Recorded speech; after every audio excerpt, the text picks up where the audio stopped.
It's not like any other film I've ever seen before in my life. That's true, yeah. There's so many... What other film would be able to pull off what is essentially one car chase? Hey, how's it going, everybody? Welcome back to the Mark and Chris Shorts.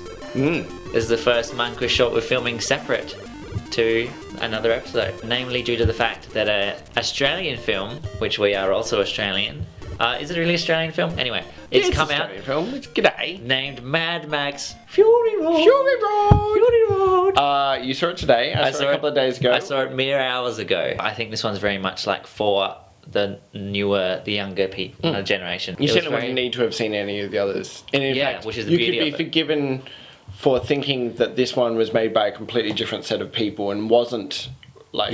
apart from the fact that it's so authentic to the... Yeah, it very much is. It very much makes sense to be the fourth one, because from a production standpoint, it feels as though George Miller has always wanted to make this film, and the others have just been a way of leading up to this in regards to budget and production and location and testing the waters about pacing and editing and things like that. Yeah. I think one of the great successes of Fury Road, though, is just, and indeed maybe the whole series, is just visual storytelling.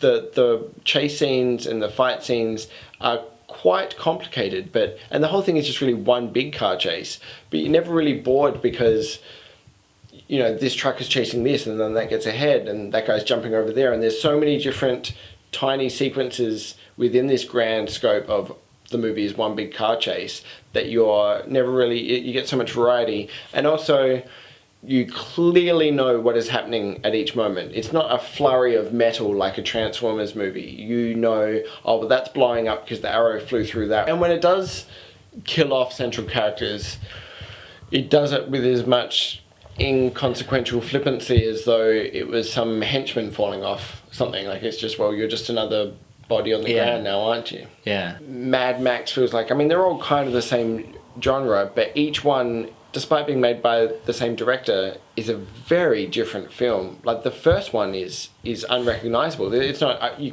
couldn't even call it post-apocalyptic. The world that they're in resembles A Clockwork Orange far more than Dust Devils and stuff like that. Like, he's walking into hospitals and there's signs everywhere. And there's civilized people. Yeah. I wonder where you could possibly go with Mad Max 5, because it's been popular enough. I'm sure they'll make another one, and I'm sure it won't take 20 years or however long it took to make this. But where can they possibly go from here? Like, it feels like number 5 would have to just be set in the same world as Fury Road, and then the story just continues. Like, could they possibly have a more grandiose, crazy post-apocalyptic world? Unless they go to space or something. Like, I don't know. Yeah, or some conspiracy revolving around the fact that all those kids were like in Sydney in the end of the third film, like, you know, ruins of Sydney. Yeah. Like, maybe that could be like the more over the top thing, and they started to use planes and stuff again. Oh yeah, like back to the decayed cities and stuff. That would be really cool. The plane fella back again. Yeah, that's true. And then maybe like all the cities are irradiated, and you can do more stuff with radiation and mutations and stuff. Yeah. I also want to talk about the Australianism, the Australianness of this, and the fact that it's a big blockbuster film that has Australian representation since, I can't even think, like, maybe even a cartoon representation in films of recent years, but like a proper film that's supposed to be set in Australia, and they actually brought Australian actors. I saw them like in the film. Quentin. There was Quentin, the disability rights activist from our little town Adelaide, and he was in this movie. That was so bizarre to me, because I've seen him like in his... At the end, you can tell he wants to make a power play. He was like, I might just... it wasn't as subtle as like Master Blaster or whatever. His character was good. It was even more fleshed out than, say, like an Angry Anderson in... Yeah, that's certainly true. In, but you're very much right about it being a very Australian film, and not just because of the Australian actors and the Australian accents, and not just because there's some crows in it doing that very Australian noise in it, and not just because a lot of the landscapes look Australian even though they're not. It was filmed in Africa. But something about the editing, something about the way it's filmed, something about the look of it feels very much like a lot of Australian films, and that's very hard to articulate. In many ways, that's kind of why we have the language of cinema, because it is something ineffable and hard, something that's hard to actually pinpoint with words. And just this flying in the face of this sort of Hollywoodization, you can sort of see that a Hollywood film might do a fast scene like that, but they would do it later. I'll wait until the audience, our test audience has said that they want to wait until they're eased into it a bit more before you do something that stylized. But to open with something like that, and the opening titles that just pop up, and it's just this very rustic, and it just looks like corrugated iron. Yeah. But I think that was probably what they were trying to get across in earlier Mad Max films as well, but they couldn't get the graphic effects to look like perfect. Yeah. But, so if you, but I think also that George Miller, you could see his vision coming through the film, like you were saying, like the test audiences might have not agreed in some of the things that he did, but you could very much see that, like, he's an auteur who just says stuff it, just make it anyway, and that's like something that's missing in some things nowadays. Like you could kind of see peaks Films of that in made Avengers or something, that like everyone can see Joss as like beating through this conglomerate system that says, Marvel.